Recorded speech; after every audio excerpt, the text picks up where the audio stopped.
Citizens History, wherever you are and however you may be listening or watching. This is Season 1, Episode 6, and I'm your co-host, Podrick Rowan, a historian at QU at Quincy University. With me is my co-host, J. Matt Ward, also a historian at QU. And we are delighted to welcome today Kate Epstein, a historian at Rutgers University. She specializes in US and military history, and I've had such a wonderful time speaking with you and learning from you. I'm just very glad to have you here on the podcast. Welcome, Kate. Thank you so much for having me. I appreciate it.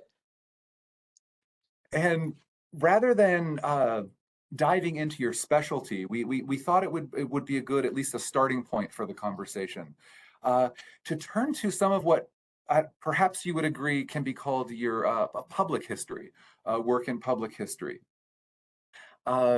This article came out a few years ago, and it's called The Purple Pill, Charlottesville in Retrospect and Prospect. And it came out with American Purpose. And one of the things I really liked about it, and I was really drawn to about it, is the way in which you show the our perception of the culture wars to be a bit too Manichaean, that in fact there's some unremarked similarity, maybe even structural similarity in some ways between the two camps that we can talk about, and at the same time tie to some of the ways in which we as professional historians might be derelict in our duty, perhaps, and what we can possibly do better. So I was wondering if we could start off with how you came to write this article, how it started to germinate, and what really inspired you. What were some of the main, immediate influences as you came to write this article? So let me think about that. Well, first of all, thanks for reading the piece and highlighting it. Although I am a historian, I have a terrible memory and often forget what I had for breakfast every morning, even though I have the same thing for breakfast any morning. So asking me to recall what was in my head when I wrote that piece now, what is it, 5 years ago? It's a tall task, but I can remember a couple things about it. I had been really, well, of course, I followed kind of the events at Charlottesville, the white supremacist rally, and then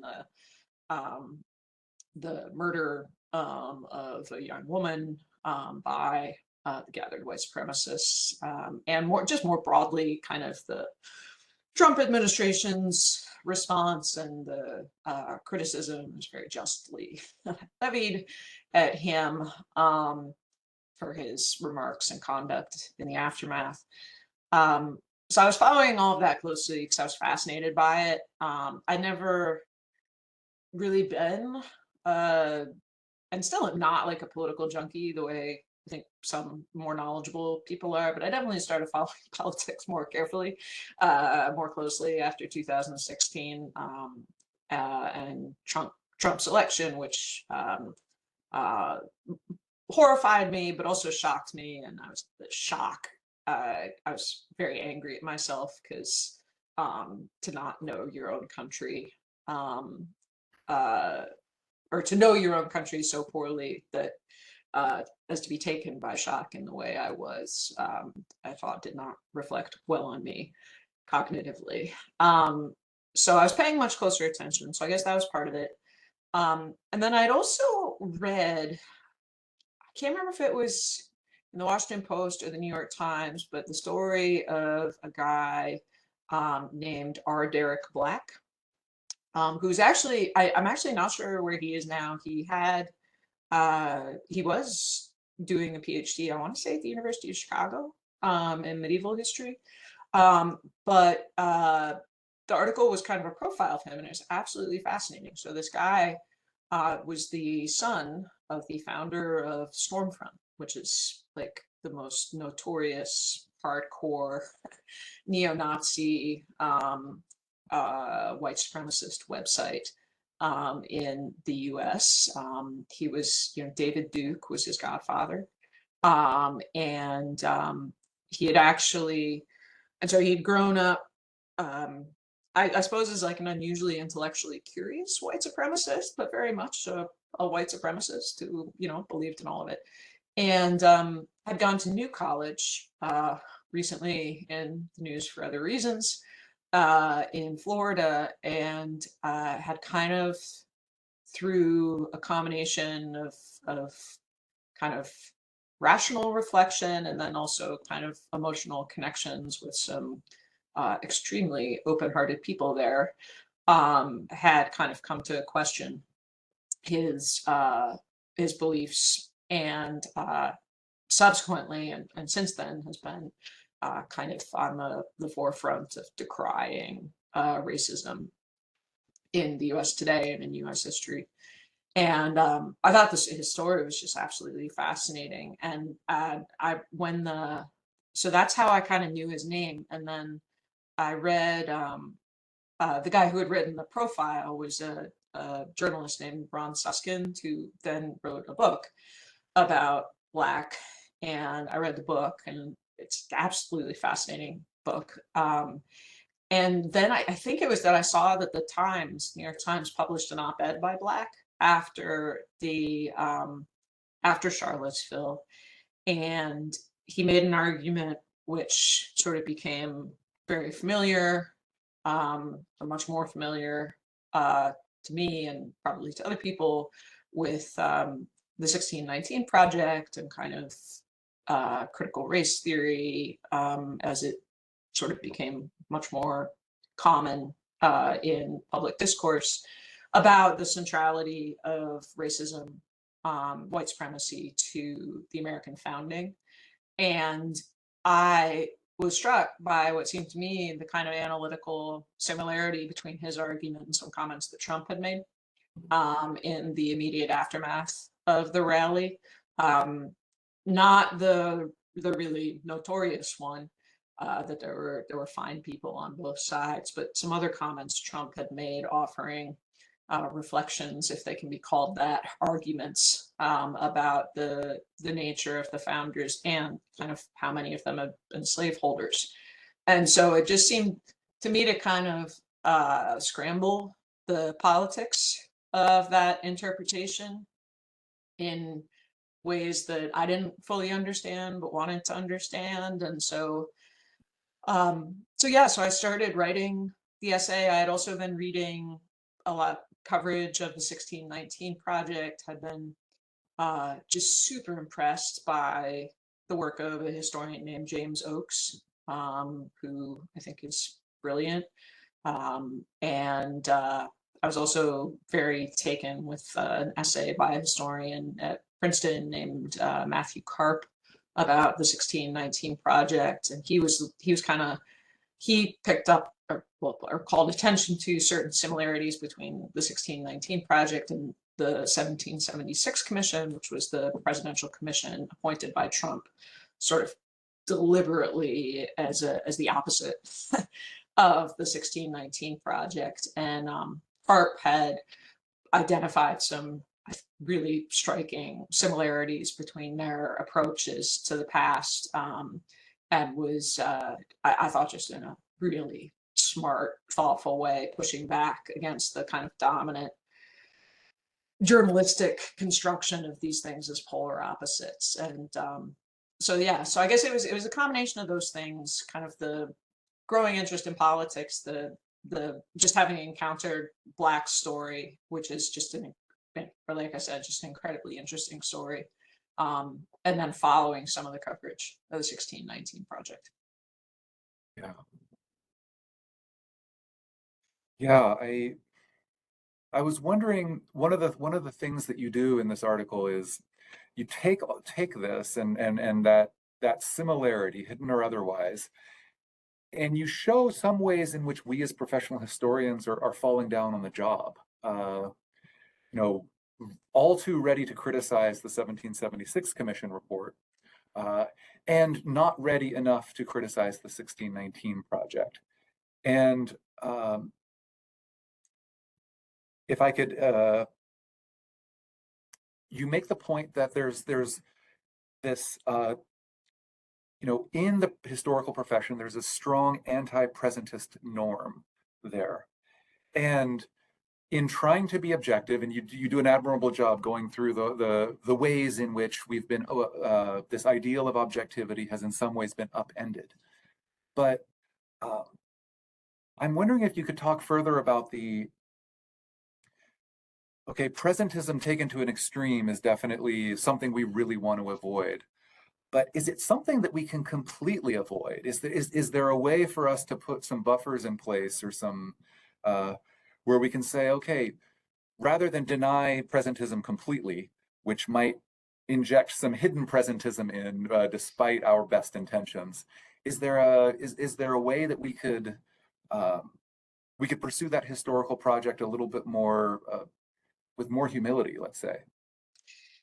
Yeah, so I mean, to me, the kind of like watchwords of the historical profession should be epistemological humility, but not epistemological nihilism. So, uh, sorry. I said I like that.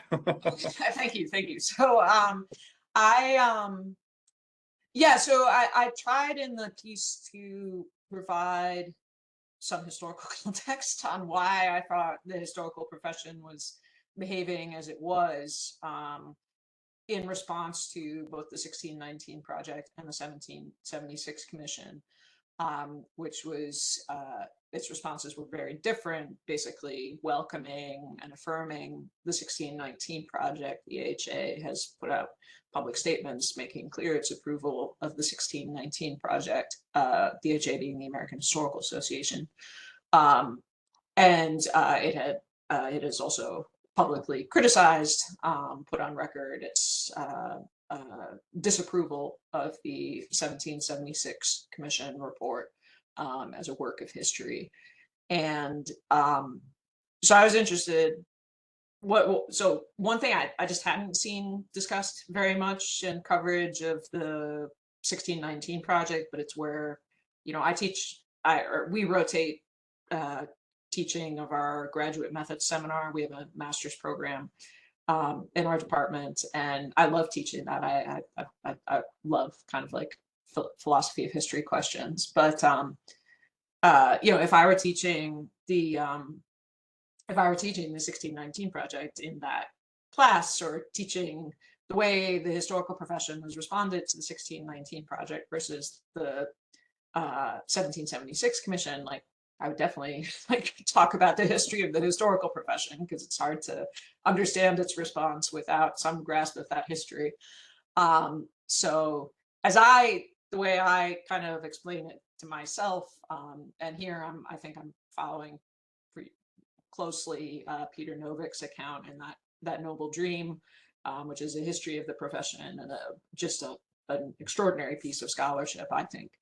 But the way Novick tells the story, and I think this is an account that most historians would kind of like broadly agree with, is that the profession was kind of epistemologically naive and arrogant in the 19th century, subscribed to kind of this positivist view that it's very easy to observe things external to ourselves without our perceptions and our biases kind of interfering with the process of observation, which gradually got blown up over the course of the 20th century. And the pendulum then swung, in my view, to kind of the opposite extreme, where we really can't know anything about a reality that's external to us. What we think we know is actually just a reflection of our biases or our desire for power in some way. And I would like to be somewhere in between those two extremes as a profession.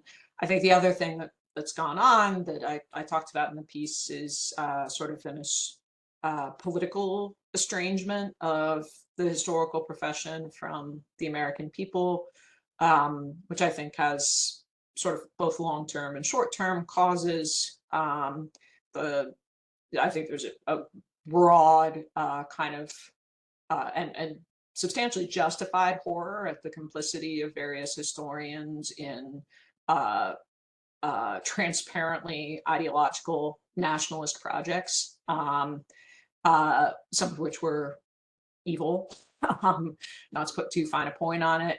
And so I think a lot of historians kind of recoiled from wanting to kind of help nations, broadly speaking, nation states, and wanted to kind of belong to a transnational higher community of scholarship in some way. Um, and then I think Vietnam in the kind of 60s would be the shorter term cause for that estrangement. And so the profession has, I think, moved way far to the left of kind of where even kind of, I don't would call them just kind of like left liberal Americans are. I think the profession is more kind of left radical than left liberal. So that's kind of my um, so that's kind of what I wanted to try to explain like what was going on with like this didn't come out of nowhere. There were reasons, some of which I think were very good reasons for the profession to kind of recoil from its previous commitments to objectivity, the idea that we can quite easily observe a reality external to ourselves, and to recoil from its commitment to nationalism. But what's taken its place is also, I would argue, equally problematic. Um, and So certain forms of activism are welcomed in the profession, but not all forms of activism. But once you kind of concede that principle, then you don't have a strong principled ground to stand on in opposing forms of presentist activism that you don't like. Um, so, and I think there's almost like a knee-jerk anti-Americanism, which is just as problematic as a knee-jerk pro-Americanism, because neither of them is responding to evidence. They're both, the reflexivity is the problem. So I guess I would, with regard to the presentism question, which you led off with, I think presentism, I mean, you're never going to get rid of it because historians are people too. And we all have, I don't know, we're all shaped by our identities and our own unique historical context. I would also say that I don't think it would be a good thing to get rid of presentism, even if it were possible, for two reasons. Number one, I think like some level of presentism is kind of necessary just to make what we do as a profession relevant to people. And like there's different ways presentism can be done in that regard. Some I think very crude, some others much more sophisticated. I think you kind of need it for the relevance.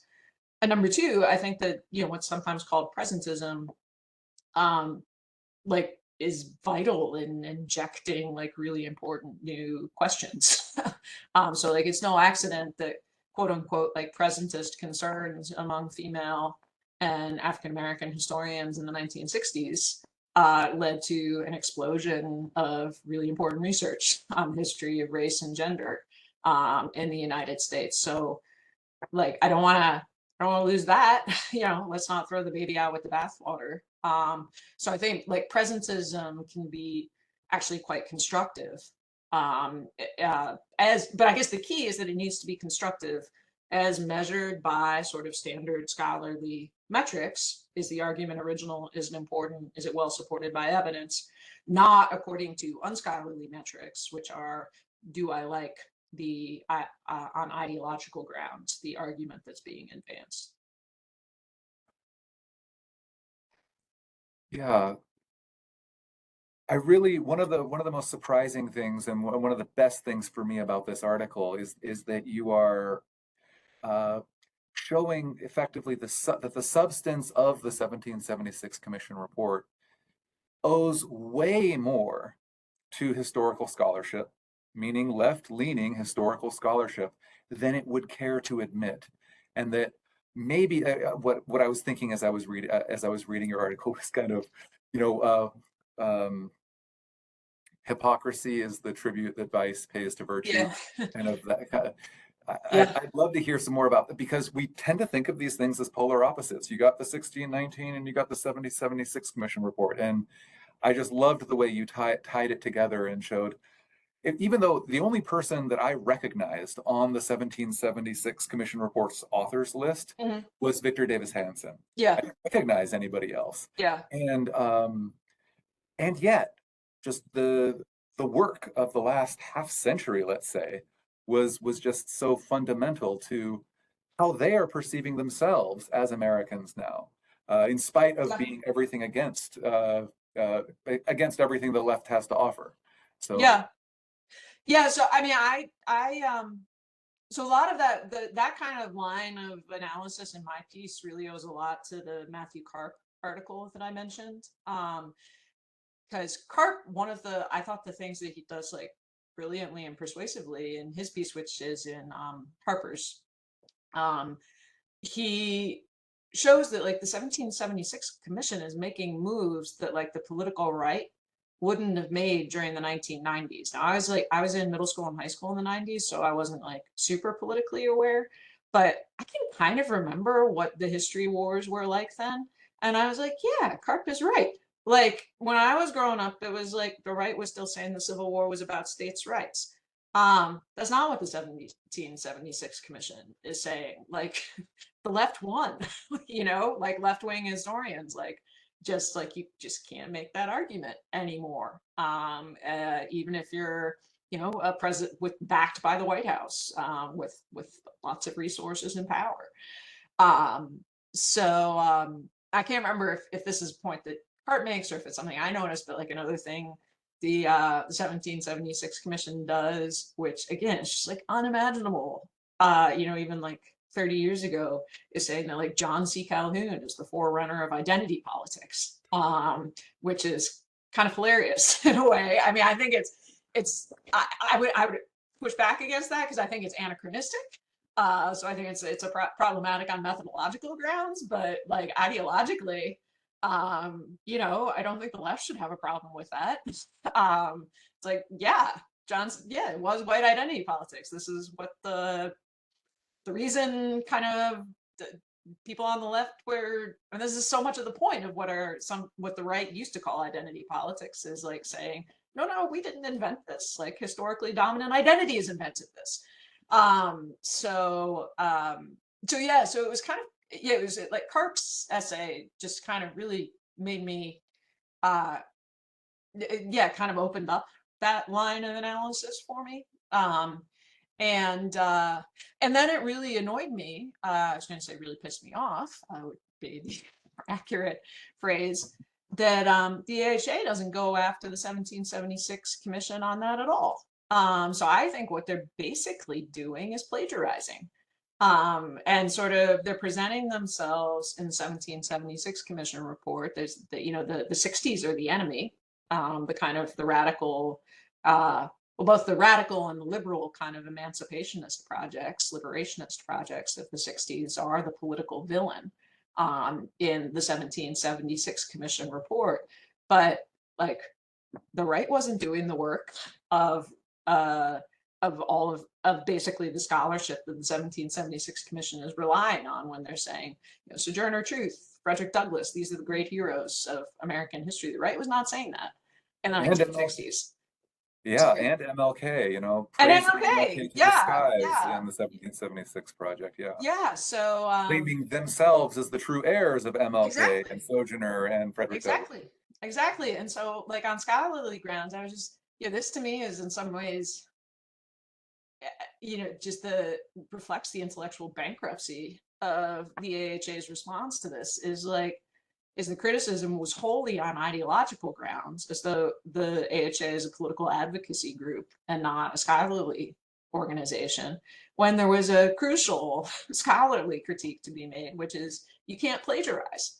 Like you can't basically appropriate the work of the kind of the political group that you spend your whole report demonizing. Like that's not cool. You can't, that's what plagiarism is. So like, why aren't they making that argument? And then I sort of, after I finished sort of mentally spluttering was like, well, why aren't they making that argument? Like, what work is it doing for the AHA not to point out that plagiarism? And I think the work it's doing for the AHA is that the AHA finds it quite useful to be constructed as the polar opposite of the Trump administration. And if you actually pointed out that intellectual debt from the 1776 project to the work of left-wing scholars from the 1960s on, that would scramble the political narrative that the AHA is invested in, just as it would scramble the political narrative that the 1770 commission is invested in.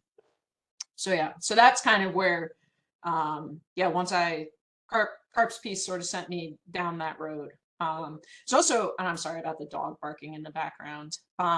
Mail just got delivered, which is a very threatening act. The the other thing is James Oakes, who I mentioned, has a, I think, terrific essay in Catalyst, which also I hadn't actually read when I wrote the Purple Pill piece.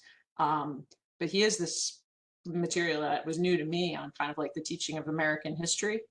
And he looks at textbooks, and he kind of has a go at the argument that like we're just now starting to teach like the real history of American oppression. Like, doing this for decades now, it's there's this kind of like self-congratulatory tone from the profession or from people who think they've just started doing this for the first time, and there's a history there too. So that was the argument that I tried to make, is that there's something in here. Well, first, I mean, in the first instance, I just wanted to make the argument that there's a scholarly problem here that the AHA should have pointed out and didn't. I think there are also scholarly problems with the 1619 project that the AHA could very well have pointed out and didn't. And then to try to reflect on, well, what's like a cultural historian would, well, what ideological, psychological work is this doing for the AHA?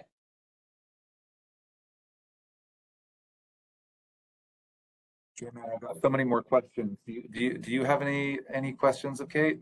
I have a few things I could jump in on. I really appreciated your handling of Lincoln and Lincoln and Douglas. The Stephen Douglas, the bad Douglas, not the Right, Douglas, the right. good The Douglas. 1S Douglas, not the 2S Douglas. I tell my students all the time. In fact, every time I teach a survey, the first thing I say on day one after we go through like basic concepts of what's a primary source, what's a secondary source, how does analysis work, these sort of things, is like, do not fall into the trap of hero worship. You can pick anybody out of history and say, well, they did a lot of really good things. They're great. And then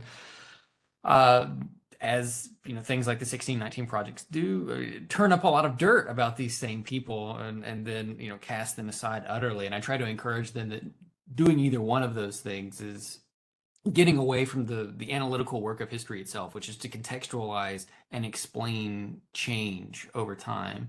And I think that's something. I mean, I love the Carp essay that you've referenced before. I read it shortly after it came out, and I reread it in part today before we started, and I was again struck by his argument that originalism, whether we start with 1619 or 1776, negates one of the basic, foundational historical exercises, which is to mark change over time. Yeah. So I don't know if I have a question so much as I wanted to point out that I think we do a disservice to Lincoln by not acknowledging his change over time, because you've got those great quotes from 1858 with the Stephen Douglas debates. At some point he says, yeah, white people are superior to black people, and that's a very damning thing to say. And then later on he says, well, all men are created equal. And then in 1860, you get the whole first inaugural. I'm not going to touch slavery. I only want to limit its expansion into the West. And depending on your perspective, Southerners see that as very terrible because he's limiting the expansion of property and promise into the West. Whereas some Northerners, especially the radical abolitionists, say, well, that's quite a compromise because we as Oakes talks about in the Scorpion Sting, they have all these intentions to go after slavery where it is, to have a cordon of freedom around the Yep. South and go after it. And Lincoln doesn't seem to be on board with that.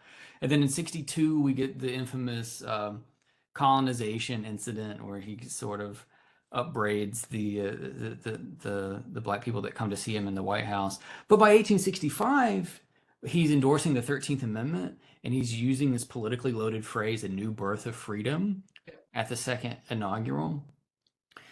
My perspective is that Lincoln changed his mind over time, and that by cherry picking these different quotes, we're not really getting at this process of change that happens. And I think Lincoln is a great avatar for illustrating to anyone, but especially to students, that you can't understand history without understanding that first, Lincoln was a product of his time. And then by the time of his death, I think Lincoln was on his way to being a transitional figure in American Yeah. history, and sort of pushing the way towards a biracial democracy.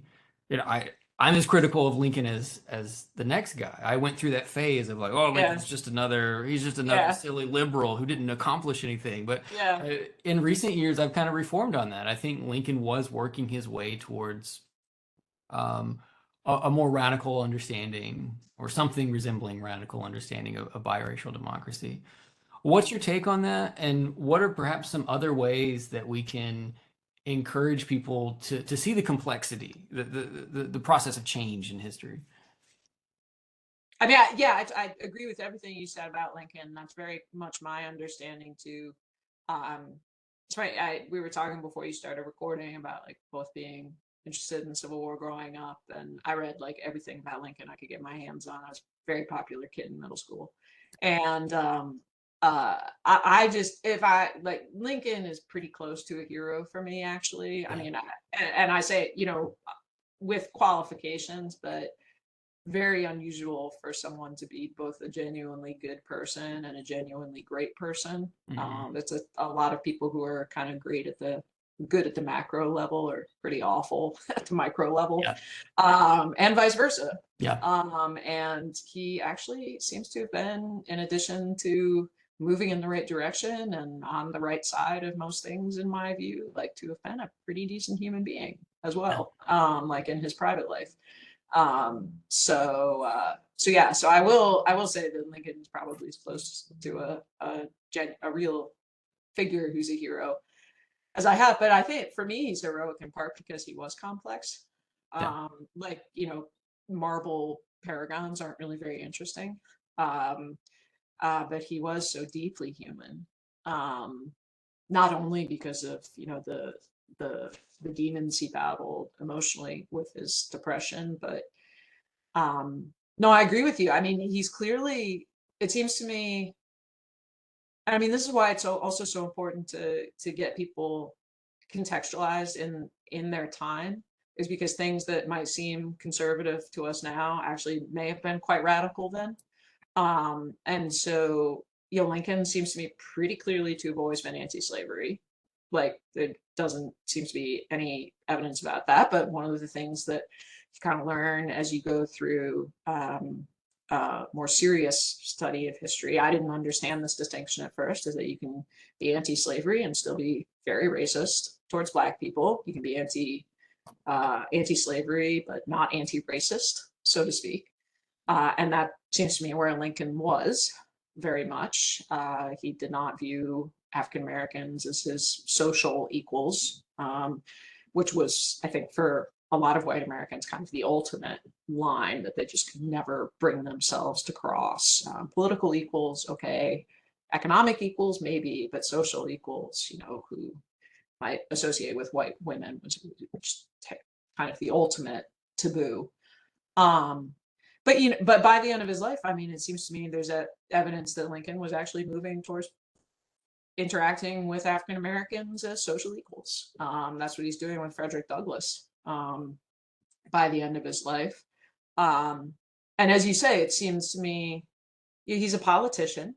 He's a very good politician. I'm very glad he was on our side, because he seems to have, I mean, just had a tremendous kind of tactical feel for how far he could push. But it also seems to me, without question, that he was pretty much always pushing in the right direction, which was in the direction of less slavery rather than of undermining slavery.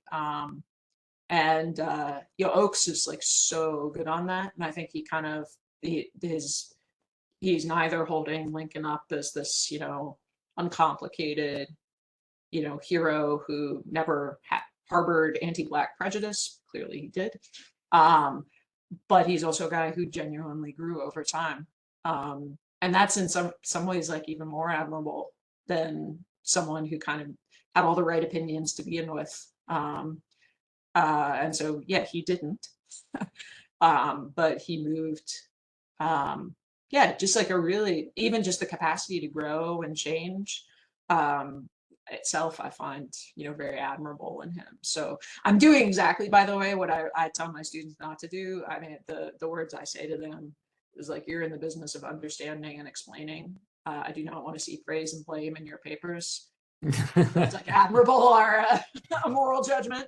But if we detach like the kind of the trajectory that you charted in his own thinking from moral words, then yes, I agree entirely with you on the substance of that arc. I'm sure you know a great deal more about it than I do, so I'm the last person you should be asking about it, but that's very much my understanding. And I guess just personally, not speaking just as a person rather than as a scholar, it's something I really admire about Lincoln. Yeah, I'm wondering how we can, because Lincoln's like an easy example, right, for Yeah. historians to be like, oh, Lincoln is very clear with his wording most of the time, and Mhm. I think there's a pretty clear trajectory to his life. But I wonder how we can translate that into public policy or public history, like getting not necessarily Lincoln's change, but like Mhm. analyzing anything, any source, any news story, any historical idea more deeply. For me, it's really hard to get people to think on that level because we are so partisanized. This is good or this is bad, and that's just the way it is. For instance, I when I was in graduate school at LSU, I worked at the Whitney plantation for a year, and people would show up with very, pardon the pun, black and white perspectives on the way that slavery operated. I had a handful of people that showed up and they just were bound and determined to, slavery was started by Africans in Africa, and then, white people were just, a side effort to the overall work of slavery. But most people showed up and they were, ready to condemn, you know, all white people in the South as like Right. equally slaveholding and so. And I was trying to pull people in either direction and get them to understand that not everyone's experience in slavery is the same. It differs by crop. It differs by property. It differs by gender. There's like 1,000 factors that go into considering slavery, which is completely different than making some sort of global moral statement about Right. the nature of slavery. And this is something I struggle with as a historian, but also as a citizen of the United States, the same as everyone else, of how to get people to think and leave politics at the door and think more critically about the process of history and how things look different or change over time. And you've written this great article. I had not read before. I happily read it today, and that's probably more than I've ever done to move the needle, politically speaking. But like, what do we do, both as historians, but moreover as citizens, to get people to drop that partisanship and think more critically? Get off social media. Okay, Starters. writing that down. Yeah. Point number one. Hashtag pro tip. um, irony intended. But yeah, I have another love note to the historical profession called academic Twitter puts the moron in oxymoron. I mean, like just the whole grammar of social media. And they're like, you can do it better or worse, but in general, it's like no one's forcing you. And I don't mean this to historians, like no one's forcing you as Americans to be on Twitter. Like it's pretty easy to opt out. In some ways it's easier to opt out than it is to opt in because you don't have to do anything to not be on Twitter. but anyway, everyone knows that and remains on social media because it's, the dopamine feels good. Yeah. I think. But I don't know, more broadly as a citizen, like I, I do think that diversity is really important. And I grew up in a very kind of, lefty, crunchy, politically correct kind of corner of the world. And like really believed and still believe what people say about diversity. When I grew up in like a fairly white world socially, but um one of my probably two best friends was African American. And when I read store books, I love to read. And so, when I would read, books that involved racial prejudice, I was thinking like, man, that could have been my friends. Like that's, and it personalized it for me in a way, and personalized it or like concretized it. So it isn't just like this abstract thing that you're reading about. Um, and um, and I at some point learned it wasn't in the air as much as I was when I was growing up, that like there was this thing called homosexuality and that someone I knew was gay. And then I just became outraged at kind of any sign of homophobia. And so like that, the kind of theory of diversity makes a lot of sense to me in that regard.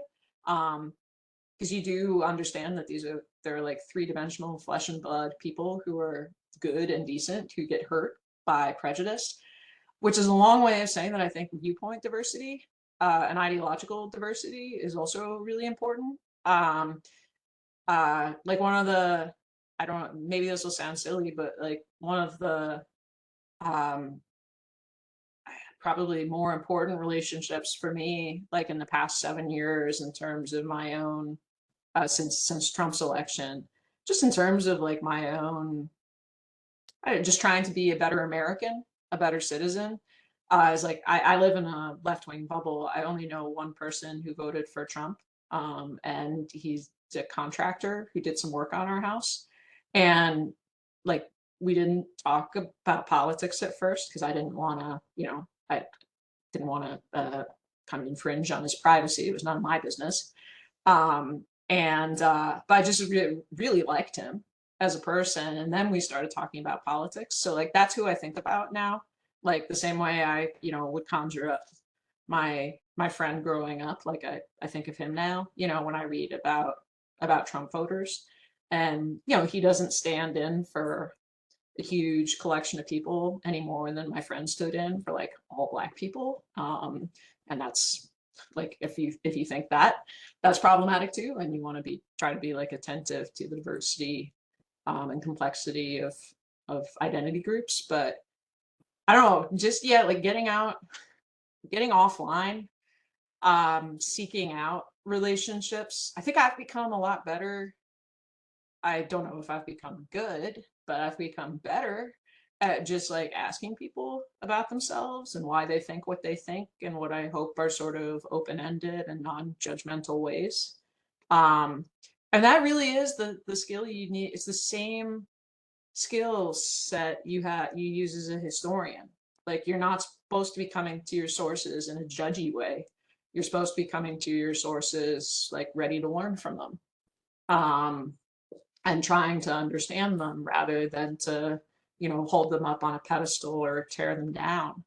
And so that seems to this is part of the reason I think the humanities in general are so important, and the study of history is so important to kind of like a healthy democracy, is it really is the same kind of intellectual and emotional muscles involved, and a great deal of discipline too, I would say, in like being a good citizen and being a good historian. It's like it's the opposite of narcissism, basically.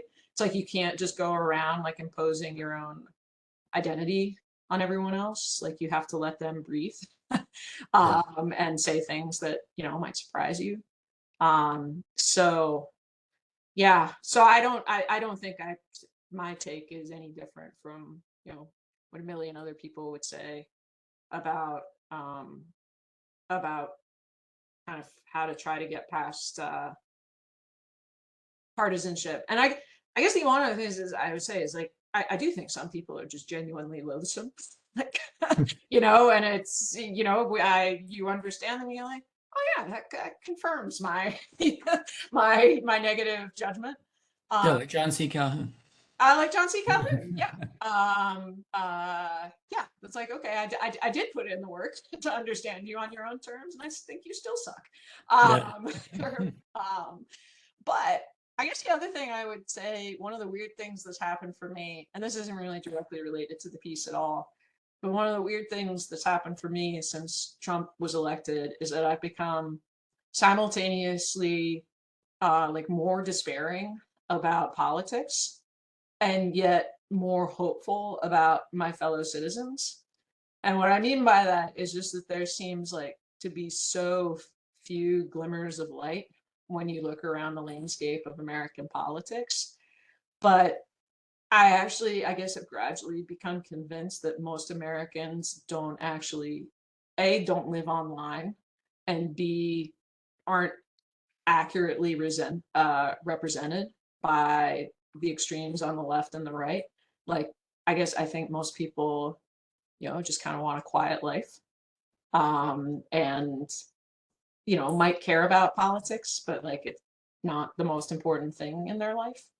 Um, and I'm actually like, oh, I'm actually very happy to share a country with those people, whether they're Republicans or Democrats. It's like I could find a way to get along with them, without too much trouble. And I guess so as I've become more and more kind of appalled by the extremes, but at the same time more and more convinced that like that's not where most Americans are. Yeah. I don't know if I'm right about that, but that is what I believe. I hope so. I'm assuming we have very different social backgrounds. I'm assuming you grew up on the coast I or did. California. Yeah. Yeah. I Where grew you up where are in. you from? I'm from rural Mississippi. No kidding. I'll be damned. Uh, yeah, so my journey has been from like the far right to Okay. now the far left. Interesting. So I probably embody both of those extremes you're talking Yeah. about at various points of my life. But it sounds like what you're saying is ideological and social exposure sort of translates to personal change over time, or hopefully does. Yeah, and I guess I mean, I just think you just have to study history to understand. I mean, go back to Lincoln. People do Mhm. change. Yeah. And some people, I mean, like if, that's the thing. Like, I think, I look at like Derek Black's story, and it's like, Mhm. holy hell, if ever, a kid was born without a chance in life to like develop into a decent human being, it's the son of the founder of Stormfront. Yeah. Like that's not a great hand to be dealt. But it's interesting, his father comes off as a really interesting, like in some ways, he's actually kind of like a good dad, like in Yeah. terms of just like hitting the marks of fatherhood, of like going to his son's events and being interested in him. And same for his mother, who's also a hardcore white supremacist. And so, that's, I'm not saying that like hard right, neo-Nazis are the people I would choose to invest like relatively scarce emotional and intellectual energy and kind of converting. But I also don't think most Americans are there. Yeah. Yeah. And I would point, and I guess the thing about this like Black story, and like you can read anecdotes about people who, were in white supremacist gangs who leave them. And, like people do change. Yeah. Um, and I think it's a valid question as like a matter of political strategy about like where do you put your resources, and that might not be, might be a lot of resources for not a great return. So I can certainly understand that as a strategic judgment, but just as a human judgment, like I don't know, there are definitely like a few honest to God psychopaths in the world, but most of us are just trying to get by. Yeah. And so I try to remember that. Yeah. No, I agree. Patrick, I can keep going, or I can toss it back over to you. Well, I know that we're almost out of time, Kate. I just wanted to make the observation. I know this is not the best phrase for what I'm hearing you talk about, but kind of that the way that Nixon, and you hear this the same language from Trump, weaponizing this silent majority. Yeah, yeah, Look, I mean, this can be absolutely something that, it's in play from any direction that we choose to approach it. yeah, Most people are just not going to be um, as horrible or as angelic as we imagine. yeah. That's a good way of putting it. Yeah, on either end of the moral spectrum. Um, and I think, I guess my view of human nature is that, like, very few people, I think, try to do the wrong thing. There are some, but like very few people try to do that. That's like very, very psychologically unusual. Most of us just try to do what's easy and convenient. And oftentimes that will not be the right thing. But I again, as a matter of like tactics and strategy, like you ought to understand like just the psychological makeup of people. And to I don't know, yeah, to assume that like most people are trying to be evil. And that goes for people on the left and on the right. It's just they're doing, and it goes back to, you know, what you said, Jay Matt, about like what's necessary to study history. It's like, on they're making sense to themselves, in term as about why they're doing what they're doing. So how are they explaining themselves to themselves? What story are they telling themselves? Like that's a really interesting question. And we all tell stories to ourselves about ourselves. So yeah, so that's, yeah, I guess to me the quote unquote silent majority, I prefer the phrase exhausted majority, which comes out of the is it More in Common? It's one of the, I think it might be More in Common reports, Okay. which is this group that tries to kind of bridge partisan divides. And I like that phrase because I think A, it's accurate. A majority of Americans are exhausted.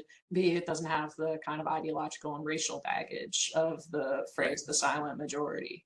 But yeah, the exhausted majority, as I understand it, is most Americans who are not on the far left or on the far right, and who I am sure I disagree with profoundly about a number of things. Um, but who I'm, happy to share a country with too.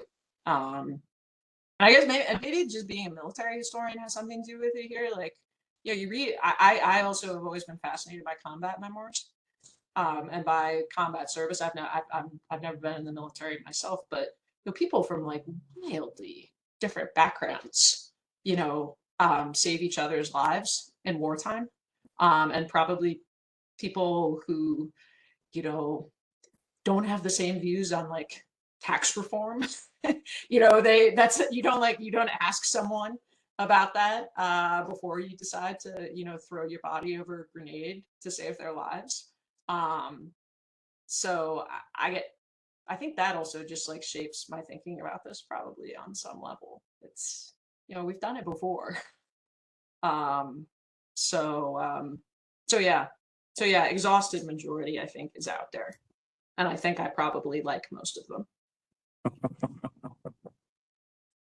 or would like them on a personal level if I knew them. Listen, I hope we will be able to do this again soon. I really look forward to talking. And thank you so much for sharing your time and your perspective with us. This has been really wonderful. It's been my pleasure. I really appreciate you guys having me on and just engaging so carefully with the piece as well. Yeah, I'm just, I guess, trying to stumble my way through like everyone else, but I appreciate you hosting my stumbling. Uh, Well, thank you thank you. so much. Yeah. Pleasure.